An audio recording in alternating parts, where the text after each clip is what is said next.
Namo Adidafa. Thanks so much for joining me for our daily practice check-in. Listen, listen, listen. This wonderful sound calls us back to our true home.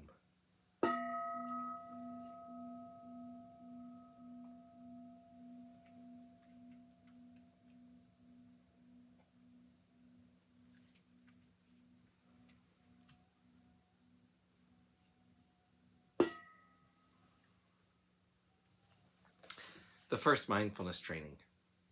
Aware of the suffering caused by the destruction of life, I vow to cultivate compassion and learn ways to protect the lives of people, animals, plants, and minerals. I'm determined not to kill, not to let others kill, and not to condone any act of killing in the world, in my thinking or in my way of life.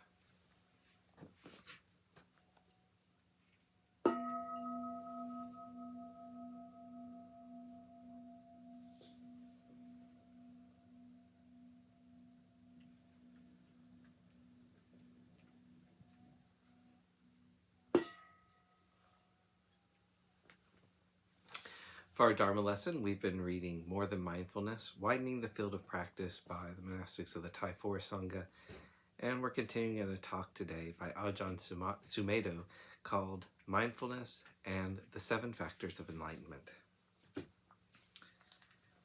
Notice that the word sati is translated as mindfulness, as awareness. But what is aware? If there is no consciousness, there is no awareness. If there's no consciousness, there would be no space. There would be no forms. It is consciousness that allows things to manifest in consciousness.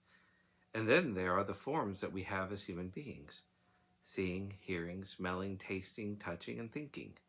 We see these things in a personal way. That is not Dhamma Vichaya. That is just conditioning. What you've been told you are and what you think you should be, your attachment to memories of the past or your hopes, and your attachment to fears and expectations about the future. There is a lot of fear in people's minds because the future is uncertain. We were just discussing the predictions for planet Earth by 2030, which isn't that far off. When you think about that, it is worrying. Worrying is the habit of thinking about the possibilities of disaster or death. You frighten yourself with these imagined scenarios that you can create in your mind while you're sitting here thinking about the future.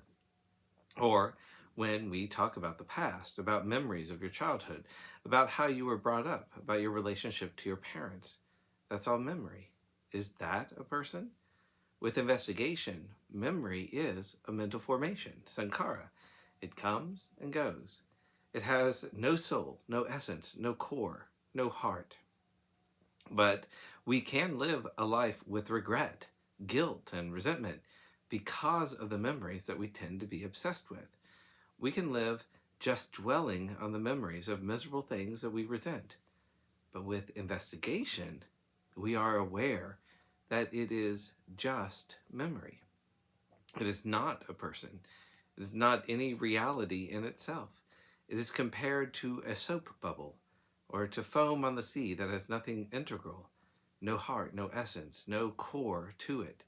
It just comes and goes according to conditions. And with concentration and equanimity, there is trusting awareness. You get to a place with mindfulness and investigation where there's nothing left. There is no past, there is no future. There's only the present awareness that is like this. In Thailand, they call it chitwan, or empty mind, or apperception, or equanimity. Because when there are no mental factors operating, you're not attached to mental factors like memories or future hopes and fears. What is left is the here and now, which is always like this, peaceful and happy.